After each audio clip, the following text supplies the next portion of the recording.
Hello and welcome to this episode of our program World Today, where we are having an in-depth look to the local and international press headlines. And we have with us for discussion Dr. Mohammed Fouade, who is a political and economic expert.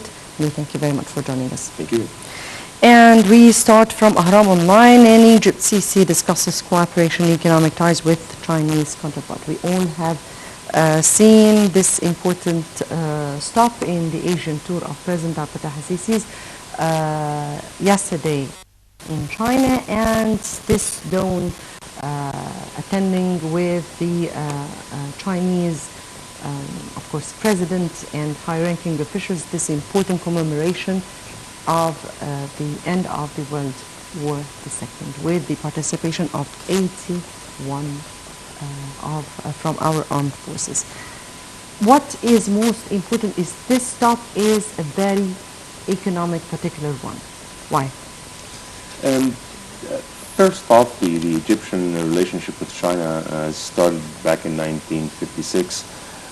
The economic cooperation with China has been progressive since the beginning of 2007, when we had the trade volume amount to about $3 billion, closing in 2014 around $10 to $12 billion worth of trade.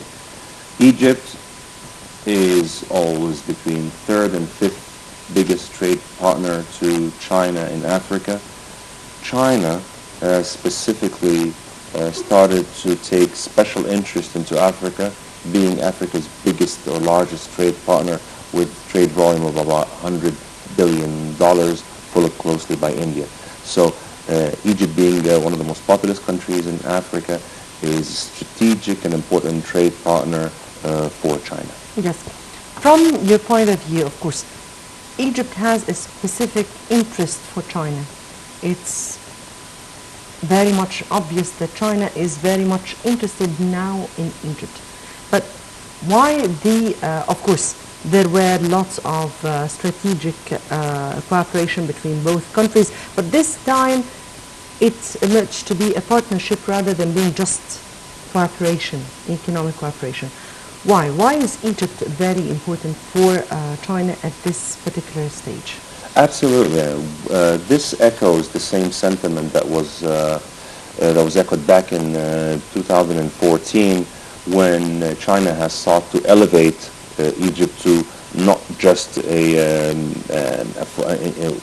not having just a form of economic cooperation, but to a partnership level, which is an advanced level. Having said this, there are two facets to this. One is actually China conducting investments, real investment in Egypt, and with the opening of the new Suez Canal route, China has expressed a lot of interest in it, specifically in the shipping as well as the warehousing parts, and this is on one part. On the second part, which is also extremely important, is that the particular position, geographic position of Egypt, presents China with an interesting doorway into Africa. And again, needless to say that the level of partnership that China wants to attract or wants to invest in Africa can only be, or such interest can only be furthered with strengthening the relationship with Egypt. Right, moving on to regional issues, and from Khalij Times, Daesh claims Yemen mosque bombing, 28 dead. I guess Yemen and the terrorism file was one among the files that was, of course, discussed by President Sisi with his Chinese counterpart, and it's a matter of discussion all the time. Anyway, it says that a suicide bomber hit a Shiite mosque in the Yemeni capital, killing at least 28 people in the latest such attack to be claimed by Daesh. Indeed, Daesh is moving from the north to the east, and from the south to the north. What are we speaking about here? Why is Daesh moving in different areas at the same time? I mean here, from Syria and Iraq to Yemen to Libya, everywhere. Why? In November 2014, exactly on the 13th of November 2014, the Daesh leadership has announced new so-called wilayas. There's the wilayas in Libya, Algeria. There is the Sana'a wilaya in Yemen. They've even announced the Sinai wilaya in Egypt. And you mentioned anyway they were not able to achieve it by any means. Absolutely, and this is basically what they're trying to do is furthering their nominal interest in seven different countries. What we've seen here in terms of proliferation in Yemen is not only the first time, but it's the second time, because this has happened again in March of this year, which has claimed 7 lives. The interesting part is that Daesh in the Yemeni situation is further complicating the image because what you have here is a situation which is caused by the Houthi rebels who have taken over the country leadership, and you have Daesh, a terrorist group, which is fighting the Houthis, further complicating the situation in Yemen. Right. Because you mentioned that there are certain wilayas, as you said, or provinces in different areas, and we all remember this attack that was made by Daesh militants in Sinai and were completely repelled by the armed forces. From your point of view, why was the Egyptian army able to repel this group, which proved how fragile they are when they are really confronted seriously? And that did not happen elsewhere. I mean, the international, for instance, coalition against terrorism led by the United States is not able to repel such a group, and the Egyptian army were able to just repel them from Sinai? There's only one simple answer to this: strong central government, because in Syria, Iraq, Yemen, as well in Libya, you don't have a strong central government. You have countries which have lost control over a large part of their territories. Fortunately for the Egyptian people, this has not happened. We still have a very strong central government. Thank God. Thank God we do. The Daily Star in Obama to press Saudi king on conflicts in Syria and Yemen.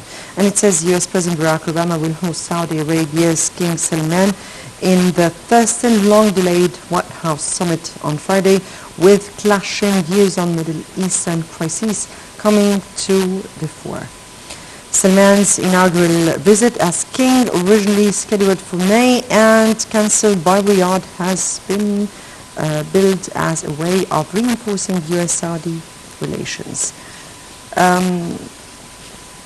How do you think Obama would press the king on the issue of Syria and Yemen, and how is this relevant by any way to the U.S. deal with Iran? What is exactly the compromises the U.S. would be offering Saudi Arabia? I think it's a very difficult situation, and the key issue will remain the U.S.-Iran nuclear deal. I think Saudi, in different ways, has always pressed with its opposition to what is going on. Sources close to the Saudi ruling family have said that if Iran was to push forward with trying to weaponize its nuclear program, that Saudi will follow closely, and this is becoming the issue of biggest contention in the region, which I think to a great degree blocking the possibilities of U.S. attempting to further any talks in any of their agendas in the region. I think there is what we can refer to as a mental block, where not a lot of information will go through between both parties until there are reasonable assurances in place that this nuclear deal is not going to make a regional threat to the Gulf countries. That would never be a fact. I mean, mere calming down or giving any guarantees, there are no real guarantees to the situation. But what is very impressive would be such an important summit, because we're speaking about one of the biggest Middle East countries, Saudi Arabia, and we're speaking about the biggest power worldwide, the United States, and we are speaking about certain agenda filled of many critical aspects. Syria, yes, Yemen, yes, but the issue about Syria and Yemen would be certainly Iran, and of course would be the rivalry between Saudi Arabia and Iran. But also Egypt could emerge as a topic in such talks. So how do you view this? Possibly it will be, but the most important thing that I think the U.S. will aim to do is to attempt to salvage, and I'll use this word, the relationships between the Kingdom of Saudi Arabia and the U.S., because the U.S. fears that this particular struggle or this particular issue will put a strain on a country which is a huge trade partner whose exports are really critical for the global energy markets. So I think the U.S. will attempt in every way to harmonize and bring peace to this particular relationship following the what I would call an upsetting nuclear deal with Iran. Let's wait and see. Right, from the bulletin, and migrant crisis in Germany, not European problem. Well, this is what I'm quoting the headline, and Hungarian Prime Minister Viktor Orban insisted the migrant crisis was a German problem, not a European one, as he defended his government's handling of thousands of refugees flooding into his country. So I'm not taking it as, is it the German problem or the Hungarian one, or is it the European one? Because yes, indeed, terrorism is a matter that threatens the whole world, not particular part of it. We're not really going to comment what the Hungarian Prime Minister said, to claim whatever he did. But one important issue is that we have demanded from the whole world, once, twice, and many times, that there should be a kind of strategic, an international strategic plan to confront and combat terrorism. And there is no united position or front or even stance towards terrorism from the whole world. I mean here, why isn't there a certain strategy, a certain world strategy that could be put in order to really combat this phenomenon? Because every situation is taken on a case-by-case basis, and whilst there is a great level of similarities between what you see on the ground in places like Yemen, what you see in the grounds in places like Libya, the situations or the forces which are in power where you're leading the negotiations are entirely different. For example, if we take this into practice, if we look at the UN, and I have to call it a failure to handle what's happening in Libya, where you have two governments which are nearing a year of coexistence with a country which is virtually split. The same thing which is happening in Yemen, where military intervention and diplomatic intervention has failed to bring peace to the situation.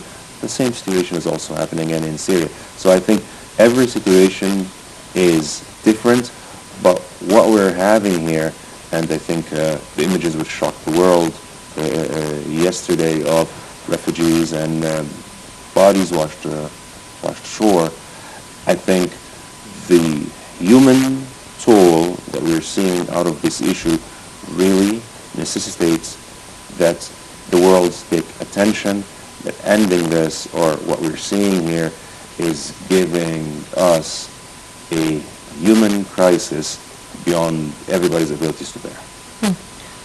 So we're speaking here about two different issues, terrorism from one side and refugees and the humanitarian aspect from the second part. Unfortunately, I have to end it here because our time is out. So Indeed, I wanted to take this issue of Lebanon, but it's okay. So, Dr. Mohammed Fouade, political and economic expert, thank you very much for joining us. It's a pleasure. Thank you very much. Dear viewers, many thanks for watching, and stay tuned for the